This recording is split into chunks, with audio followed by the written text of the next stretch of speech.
A man came into town today, a very strange man. He looked to be in his 30s, walking with a hunchback with a load of items upon it. He had thinning red hair and tannish skin, as well as a normal skeleton-like frame. He was quite small, really. It was the big grin on his face that got to me. It was such a large smile, almost inhumanly big.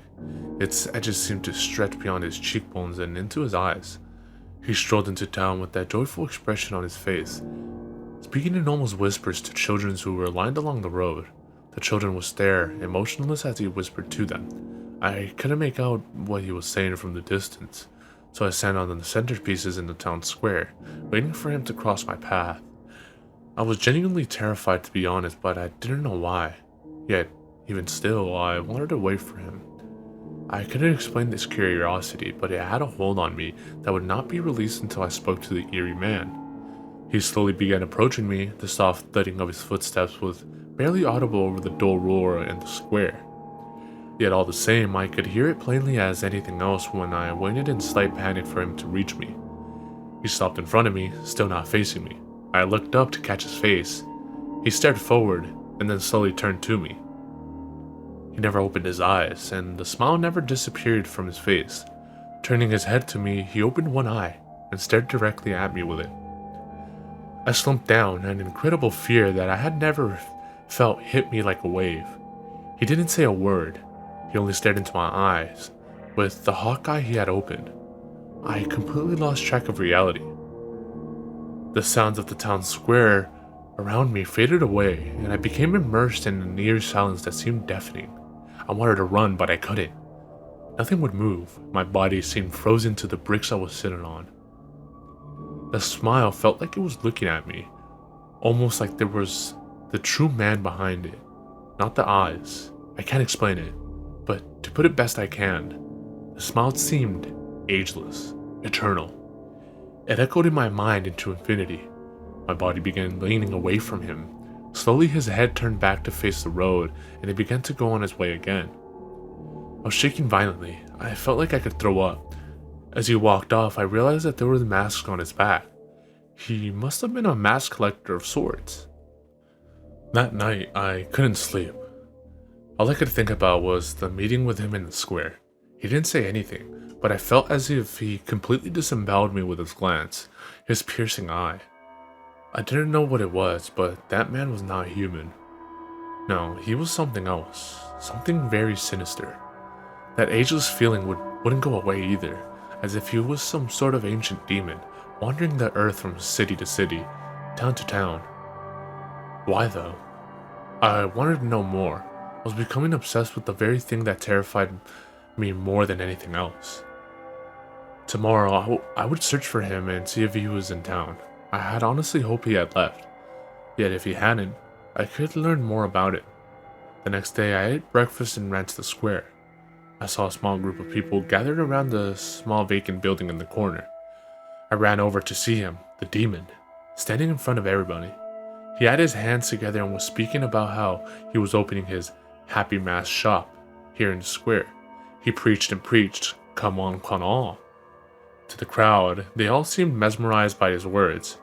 Finally, he finished and headed inside the tiny building. A small sign next to it read, Happy Mass shop. Happiness is just a mask away. I shuddered. What was so scary about this man? I had to know more, so I ran inside. There was already a few people in there, yet it was silent. No one was talking. What was going on? Were they negotiating something? I saw a man, a child next to him, and a woman behind him. Yet none of them were saying anything. They were only staring at the Happy Mass man. He nodded his head as if they had reached some sort of silent agreement and handed 2 masks to the man and the child. They both turned and walked out. As they passed, I saw a glazed look in their eye, as if they were completely out of it. The woman was out just behind them, carrying another mask. Then it was me. I was all alone with him. He cocked his head, maintaining in silence. He wanted me to speak, so I did, asking him about his shop, as well as where he came from. Silence. He didn't say anything. He just kept on grinning. I was beginning to become irritated, yet simultaneously more frightened too. I stepped back towards the door, asking him to answer me. Just then, a child walked in. It was a boy, not over 5 years old. He walked up to the happy masked man. The man stood there and hunched over to the boy. The boy held out his hands, expecting a mask, perhaps? The happy masked man opened his eyes, both of them, and instead of the most evil glare I had seen at the child. I stepped back again, almost tripping as I reached for the doorknob. To my sheer terror, the man grabbed the boy by the neck, picked him off of the ground. I could hear horrific screeches of terror coming from the boy's throat. He was at least 8 feet off the ground. Just then, the salesman's mouth began opening, still smiling, of course. It grew wider and wider until it was at least a foot wide. I could hear his jaw snapping as it opened. Horrible and inhuman sounds began coming from him as he raised the child higher. Then all of a sudden, the child was halfway down the salesman's throat. I screamed as I could see the boy's legs kicking in the salesman's mouth. But slowly but surely, they slid down and disappeared. The boy was gone. I began crying hysterically, yet I still couldn't move. He turned to me, his mouth still hanging wide open. He then put his hands on it to his face. A strange glow began to appear around his hands. Slowly, he peeled his hands away from his face. A repulsive stretching sound could be heard as skin appeared to be getting pulled off. He arched his back further and further until his hands were separated from his face by a clump of flesh at least 2 feet long. This thing, was an absolute monster. The flesh tore off, leaving the same grinning face. He stood there with a mass of skin in his hands. Slowly, the skin began molding and contorting. I backed into the corner. What the hell was going on? Before I knew it, the skin had turned into a small shape in his hands. He held his hands out, showing me his new prize. It was the child's face. He made a mask out of flesh. The horror hit me and I began vomiting into my lap. I heard a small chuckle coming from the salesman. No, I had to get out of here. I got up and ran for the door. Upon grabbing the doorknob, I heard one more thing. Do you want a mask, my boy? Tears were streaming down my cheeks as I was sobbing and running across the town square. I could hear people gasping and shrieking as I ran by. I'm sure I was a poor sight, a child covered in blood and vomit. I didn't care though. That thing in there was a demon. I ran to my house and ran straight to my room. Both of my parents were out. I sat there for what it must have been hours, rocking back and forth and covered in filth.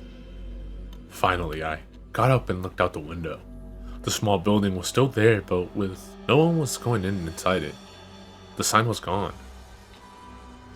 To this day, I have no idea what happened or what I experienced. I've never told anyone because I know no one will believe me. I watched myself and tried to continue my life as normal after that day. The happy masked salesman was gone. I even asked around in town and people all claimed they either had no idea what I was talking about or they weren't sure. Dead ends were everywhere. Had it been a dream? No. I would not make up something like that, and I pity all those who may experience him in the future. That monster, that thing, may the gods protect all who come into his path. It's been a few years now, a lot has happened since then, but he has never come back, and I dread the day more than anything when he may. If he does, I'll be sure to stay clear. If you see a man in your hometown claiming to sell masks, a man who looks off and seems to be hiding something sinister, stay away from him. He isn't human. Whatever he is, no, it is. It is the very essence of evil itself.